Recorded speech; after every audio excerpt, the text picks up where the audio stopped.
So, kind of drama been happening lately. That's Ask been me. Yeah. interesting. I love drama. What is Let's go. what is with Uh, so I don't know what has been discussed on shows because I've been kind of AWOL lately, but Me too. two Let's go. things that I have seen happen over the last week or so. That is the crap going on with the same drama that was brought up months and months and months ago. That's kind of old news. This other thing is with this whole the the Mises Caucus and this decision with Joshua Smith and that whole thing. And I'll put the balls on the table right now. Florida from I'm not going to speak for anybody here, and I can't speak for the caucus as an entirety. Everybody should know that. Don't be an idiot. But what I will tell you is that everyone I've talked to supports Josh over Eric. everybody I have privately spoken to through messages, and I'm talking like probably 9 different organizers, have all stated that Joshua is a better pick. It seems kind of interesting to me the way everything's played out. Um, I think a lot of people saw this coming, but didn't know when it would happen. But it seems like uh, we're left with a position. They're kind of splitting things, and I think that's really stupid. Like from a strategic standpoint, I think it's dumb. I don't think this was a smart move. no. I mean, I've been openly I'll and say publicly. that I'll say just I do support Josh, and I've made that clear to him that I plan on being a delegate in Reno, and that's where my support lies. I mean, You want me to go Look, first? one of y'all got to go. All right, fuck it, I'm going. I'll let Mitch know. I just haven't really made up my mind as to what yet, because I'm just trying to get perspective from anyone and anyone I can. As far as, you mind turning down the music a bit? No. I'm just listening to this I think a really antithetical piano get more and more. Yeah, and more. I cranked it down, but I don't want to turn it off. It's Christmas. We're supposed to be having a great time. Come on. Talk shit about stop Eric. being Let's a go. fucking Scrooge, you loser. Keep going. You're just going off the last episode, but fuck. What was I saying? But You're still making up your mind. You haven't decided yet. I haven't really decided one way or the other. What I think you're gonna is make up your mind by the end of the night because I'm not letting you go out of here until you do. So let's go. I will be the doubting Thomas of this group to the end. Damn it. Let's go. That's fine. I mean, I've been openly, publicly, and like privately supporting on Josh Smith for a long time. Yeah. Even before he like dropped his chair run, I've been riding with him since the get-go. So I mean, it is what it is, man. Not What's everybody's going then? to. Since everybody else seems to be for Josh, what's the hesitation? It's mainly just wanting to hear someone else out. And we're just still not at Reno yet, so I'm just like, I'm not quite sure. So you don't also, think frankly, I do want to hear from some of. I do want to hear from some of the other people just to hear their points. But at the end of the day, if I have to go rogue, I'll go rogue. I don't care. So on that note, I know that there is a Q&A for Erik coming up. That's what I was about to say. That is something that I'm looking forward to because that's probably going to be my big deciding thing. Who's he doing the Q&A with? It's already been done. Mises Caucus. Is it over already? With Mises Caucus. I think he did it with Mises Minnesota. I was going to say it's been posted in certain circles. I'll look into getting it for you. I don't know why I thought there was one on the 7th, but maybe because I was talking to someone yesterday. I was talking to someone yesterday about this, and the one that they were talking about had not happened yet. Well, the one that you're talking about is the one for it's been in public blast. So if you've donated to the Mises Caucus, he's going to have a meeting with donors for himself. I think the 7th of January, but he's had other smaller talks with other state parties. I know, like I said, I think it was Minnesota or Missouri. Talk to Hector about it. I remember he was the one who shared it with me that, hey, these guys are doing this with Erik. What are we gonna do? So to speak. Well, I think and this is my opinion. I am not representing Alaska in any regard at all, but You're the only my person from Alaska I know, so I'm the you only are. organizer, I think, right now. So I think You whatever I are the say caucus of goes. Alaska. Yeah. Yeah. Although I just talked to a guy who's like a 2008, 2012 Ron Paul guy who organized his campaign here in the state back then, Fuck who's yeah. going to be kind of helping me out with stuff here, it sounds like. So that is like really awesome, and a kind of decent asset to bring back over because he had kind of gone Republican for a bit. So Yeah. but yeah, no, so I look at this whole situation. I think there's two issues. One was it just doesn't seem like there was any communication. I mean, I don't know from Josh's angle. I haven't seen him say anywhere, and it kind of appears that no one really told him about any issues people had with him as a vice chair candidate. If that's accurate, then that's kind of messed up. I think from a standpoint from him, I see where he's coming from because I'm going to be honest. He's one of the reasons I stuck with the Mises Caucus because everybody started hating on Joshua and attacking him. The kind of fakertarian crowd went after him. And that was around the same time I was talking about just getting out of the caucus thing, period, and just focusing on just LP stuff. It was them attacking him that made me go, well, what's going on here? And kind of looked into everything and eventually went down that rabbit hole. So when I look at somebody like that, the argument that, I guess the main argument that's being put forward from detractors of Joshua is that, there's a lot of time that has to be put into being vice chair, and that can be an issue if you have a lot of kids and things like that. I don't really think that's a decent argument because the guy hasn't done it. You haven't got to see whether he has the time to do it. So you're gauging it off something that just doesn't exist. Um, it's frustrating for me because I hate seeing the kind of infighting stuff. I'm not really into that. I like making memes. So, and that is what my Twitter is full of. But it's just weird. So there's only like two major criticisms that I've seen of Josh. And the two are one, that he's in it for himself and he's trying to build his own brand, and two, that he doesn't get along well with Angela. So to both of those, I say, first of all, aren't we the party of self-interest? That's the whole thing that the Austrian philosophy is built on, is self-interest. So if he's just in this to build himself up, then that's fine. The market will decide whether or not he's worth it. And I think he is. I think that he's a fighter and he's a guy who's been out front and been open with all of his positions, and they happen to be positions that I agree with. And so I'm fine with that. And on the second part about getting along with Angela or not, I could give a fuck if they get along or not. They are on a state, or they're on a national board together. It doesn't matter their job to work together. Right. It doesn't matter if they like each other, don't like each other, get along, don't get along. It doesn't matter. They're supposed to do business together. She's not going to get along with everybody on the stage. And I don't want to go too hard on this because I don't know how relevant or true it is that this is the major thing. But if it is, get the fuck over it. Like, yeah. she's gonna be there, or he's gonna be there regardless. Josh has been hard in the paint for every single issue. He's been on the right side every single time. And meeting Josh in person at Tom Woods just made me respect him that much more. I had a grievance with someone. He called that person out. We had our debate head to head, and we did that.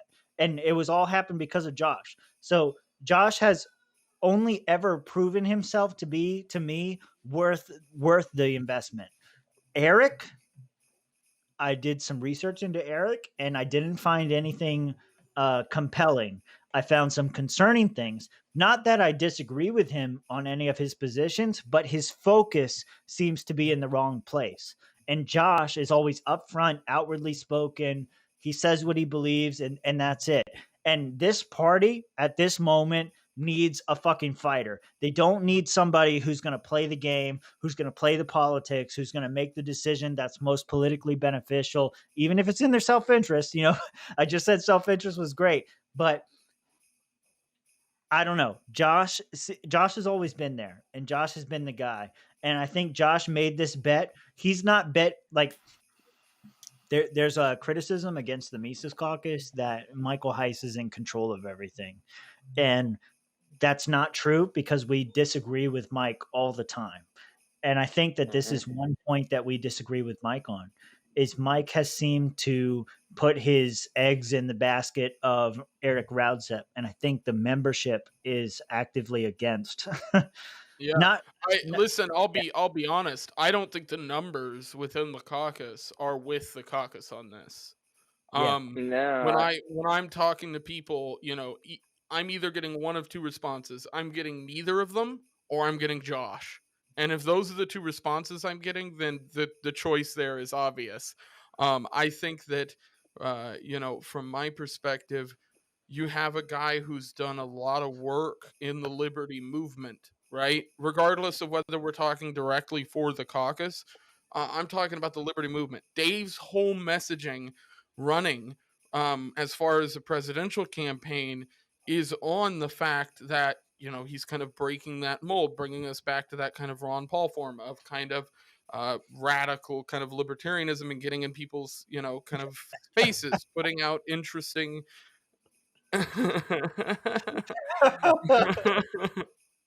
but so I look at this and I go, Joshua is for that messaging. Like, you're not going to find somebody better that goes along with that motif. This is a guy who runs a show where he interviews people on those exact topics, versus somebody like Erik, where I went back and looked at some of his you went past, as full far as, autism on like I did too.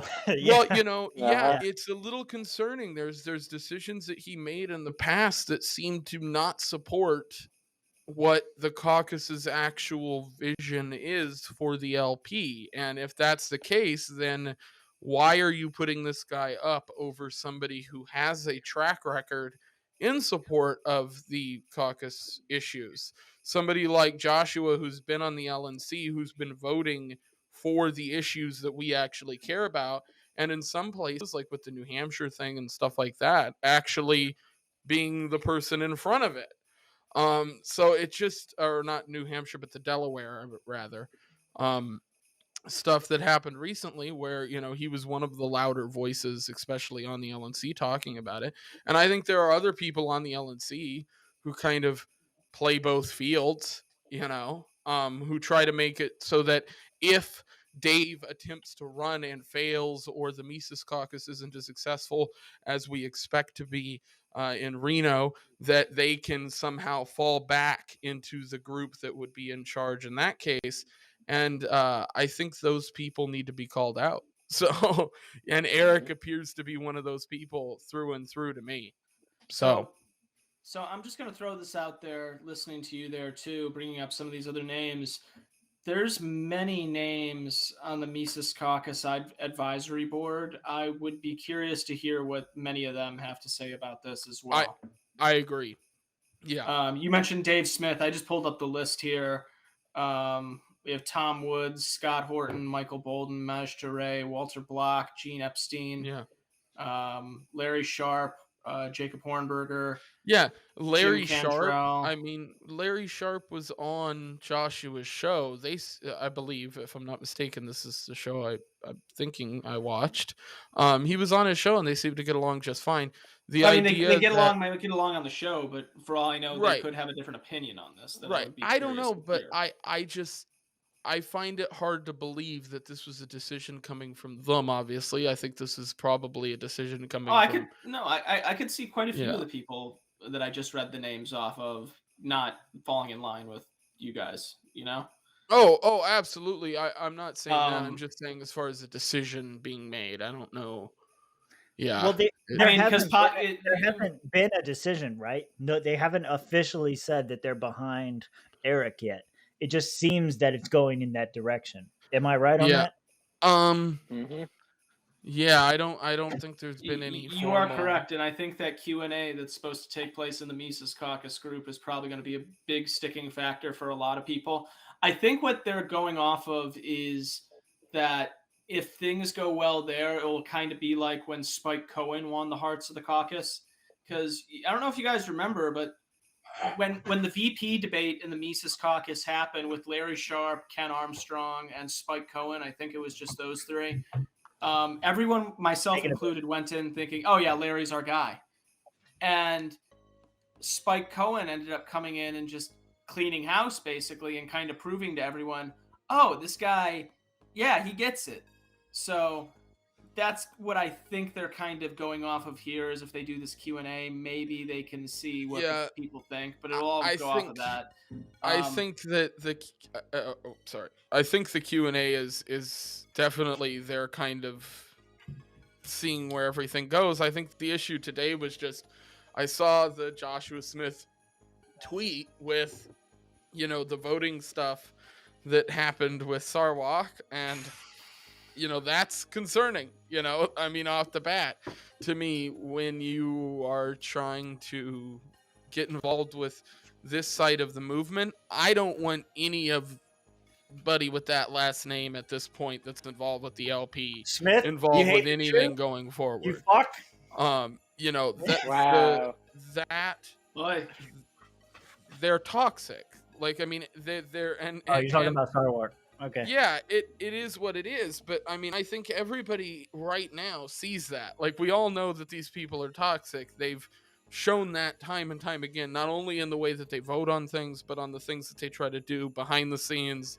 That being said, when you're putting forward a candidate and that person is putting those names forward in conversations for committees and things, that's no good in my book. That's like, pretty bad.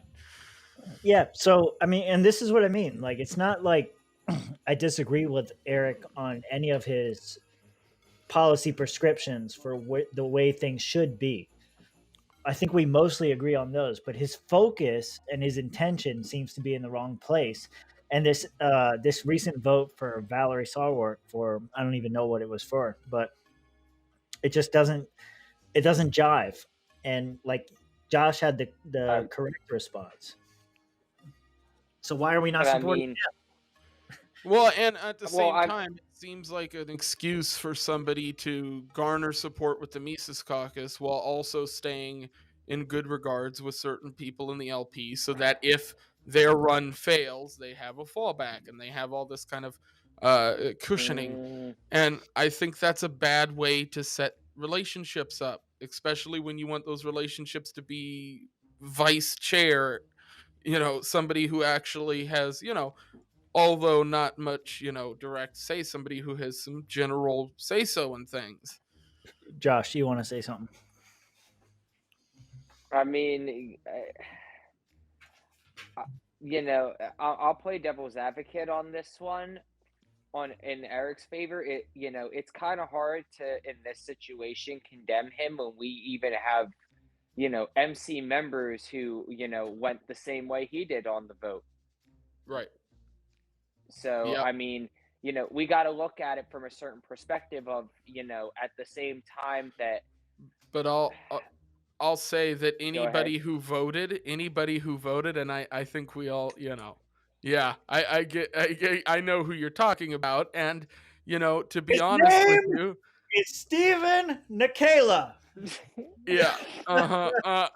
Listen, those are the people I'm talking about running both sides, making it so they have that cushion so that when this shit, which I have no doubt in my mind that come Reno, the Mises Caucus is going to roll tide through that convention, and I'm going to be there to do it. But the fact is that this is accurate. Like, this is, people who are playing both sides are not our friend directly.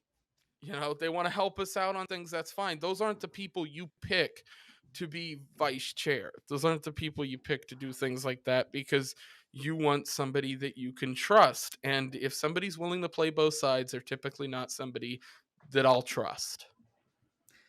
Look, I said it on this show previously, and so I don't feel like it's a breaking news to say it again.